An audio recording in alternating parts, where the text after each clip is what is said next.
Hello viewers, welcome to my channel. তো আজকের ভিডিওতে আমরা কথা বলবো যে আজকে বিকালে যে 5টা থেকে যে কাউন্সেলিংটা হবে তো সেটার ব্যাপারে এবং কিছু কোশ্চেন নিয়ে আলোচনা করবো যেগুলো আমাকে অনেকেই কমেন্ট সেকশনে জিজ্ঞেস করে। তো এই কোশ্চেনগুলো ফার্স্ট আমি কী কোশ্চেন আমি আলোচনা করবো সেগুলো বলেতেই তারপর একটা একটা করে আলোচনা করব। তো প্রথমত কেমনভাবে হবে কাউন্সেলিং, 2 নম্বর অ্যাডমিশন স্লিপ ডাউনলোড করতে হবে কি না, পছন্দের কলেজে চান্স না পেলে ওয়েটিংয়ে দেবো। 3 নম্বর কোশ্চেন হচ্ছে অ্যাডমিশন কি বাড়িতে বসে অনলাইনে হবে নাকি কলেজ যেতে হবে। 4 নম্বর কোশ্চেন হচ্ছে অ্যাডমিশন স্লিপটা দেখতে কীরকম হয়, স্যাম্পেলটা কীরকম। আর 5 নম্বর কোশ্চেন হচ্ছে অ্যাডমিশনের সময় কী ডকুমেন্টস লাগবে। আর 6 নম্বর কোশ্চেন হচ্ছে যাদের নাম এলো না ফার্স্ট কাউন্সেলিংয়ে তাদের কি হবে। তো আমি একটা করে কোশ্চেন আলোচনা করছি। তো প্রথমে হচ্ছে কেমনভাবে হবে কাউন্সেলিং। দেখুন 5টার সময় কাউন্সেলিং হবে। কাউন্সেলিং অলরেডি কে কোন কলেজ পাবে সেটা অলরেডি ওরা ঠিক করে নিয়েছে। 5টার সময় আপনারা জানতে পারবেন যখন ওয়েবসাইটে একটা নতুন লিঙ্ক আসবে, সেখানে গিয়ে অ্যাডমিশন স্লিপ ডাউনলোড করার অপশান পেয়ে যাবেন।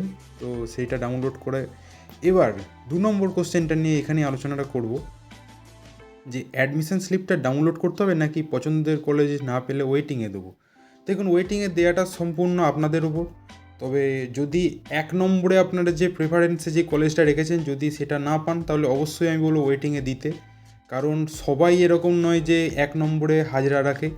হাজরা ল কলেজ অনেকেই 1 নম্বরে রাখে না, বেশিরভাগ জনই এরকম হয় যারা বাড়ির কাছাকাছি কলেজ পছন্দ করে।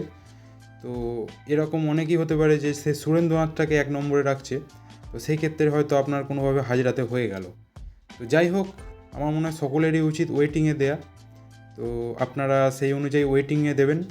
তবে একটা জিনিস, ওয়েটিংয়ে যদি দেন তাহলে কিন্তু অ্যাডমিশন স্লিপ ডাউনলোড করবেন না। অনেকেই আবার এই প্ল্যানটা থাকে যে অ্যাডমিশন স্লিপটা ডাউনলোড করে নিই দিয়ে ওয়েটিংয়ে দিয়ে দিই। দুটো পসিবল নয়, হয় আপনাকে অ্যাডমিশন স্লিপ ডাউনলোড করে পরের দিন আপনার যে কলেজ পেয়েছেন সেখানে ভর্তি হতে হবে, না হলে ওয়েটিংয়ে দিয়ে পরবর্তী ফেজের জন্য ওয়েট করতে হবে। একদম ক্লিয়ার, যদি তাও বুঝতে না পারেন কমেন্ট সেকশনে জিজ্ঞেস করে নেবেন। এরপরের কোশ্চেন হচ্ছে অ্যাডমিশন কি বাড়িতে বসে অনলাইনে হবে নাকি কলেজ যেতে হবে। দেখুন 4টে সরকারি কলেজে কিন্তু কলেজে গিয়ে অ্যাডমিশন হয় এবং আপনার যে ডকুমেন্টস টাকা পয়সা সবই ওখানে পেমেন্ট করতে হবে। তবে যেসব প্রাইভেট ল কলেজগুলো রয়েছে সেখানে সম্ভবত বাড়িতে বসে অনলাইনে অ্যাডমিশন হয়ে যায়, তবু আপনি সেই কলেজের যে ওয়েবসাইট সেখানে গিয়ে তাদের যে অফিসিয়াল ফোন নাম্বার সেটাতে কন্ট্যাক্ট করতে পারেন। তাহলে আপনি তাদেরকে জিজ্ঞেস করে নেবেন যে কলেজ যেতে হবে কিনা। তবে আমার মনে হয় সব কলেজেই কিন্তু কলেজে গিয়ে অ্যাডমিশানটা হওয়ার প্রসিডিওরটাই রয়েছে। তবে 4টে সরকারি কলেজে কিন্তু কলেজে গিয়েই হয় অ্যাডমিশান, তো সেই দিক থেকে কনফার্ম একদম। আচ্ছা, অ্যাডমিশন স্লিপটা কীরকম হয়, তো আমার কাছে একটা অ্যাডমিশন স্লিপ রয়েছে, তো আমি সেটাকে ভিডিওতে দিয়ে দিচ্ছি, আপনারা দেখে নিন। আর অ্যাডমিশনের সময় কী ডকুমেন্টস লাগে, তো আপনার যা ডকুমেন্টস আছে ইনক্লুডিং এই অ্যাডমিশন স্লিপ এবং আপনার এন্ট্রান্সের যে অ্যাডমিট কার্ড সেটাও কিন্তু লাগে, এবং অন্যান্য যা ডকুমেন্টস রয়েছে আপনার আধার কার্ড, ভোটার কার্ড থেকে শুরু করে কোন কলেজ, সরকারি কলেজ কিন্তু যে কোনো রকম ডকুমেন্টসই চাইতে পারে। তো সমস্ত রকম আপনার যে ওই ফাইলটা রয়েছে ডকুমেন্টসের সেটা নিয়ে চলে যাবেন, কোনো অসুবিধা নেই। পারলে একজন গার্জেনকেও নিয়ে যাবেন, তো তাহলে খুব ভালোভাবে আপনার অ্যাডমিশানটা হবে।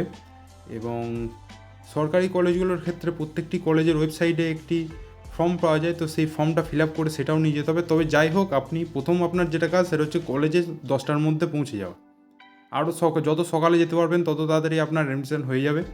আর যদি ওয়েটিংয়ে দেন তাহলে পরবর্তী ফেজের জন্য ওয়েট করে আপনার যে কলেজ আসবে সেটাতে। তবে ওয়েটিংয়ে দিলে কিন্তু আপনি যে কলেজটা পেয়েছেন সেখানে যদি আপনি না হয় তো অন্য কলেজে হবে, আর না হলে কিন্তু আপনি যে কলেজ পেয়েছেন সেই কলেজই দিয়ে দেবে, এটা ওদের নিয়ম। আর 6 নম্বরে যে কোশ্চেনটা রয়েছে, যাদের নাম এলো না ফার্স্ট কাউন্সেলিংয়ে তাদের কী করতে হবে। তো দেখুন, আপনার ফার্স্ট কাউন্সেলিংয়ের নাম আসেনি এর মানে আপনার র্যাঙ্ক অনেক নিচে এসছে, তো এর জন্য আপনাকে সেকেন্ড কাউন্সেলিং বা থার্ড কাউন্সেলিংয়ের অবধি ওয়েটও করতে হবে। তো টোটাল 5টা কাউন্সেলিং হবে, তো অসুবিধা নেই।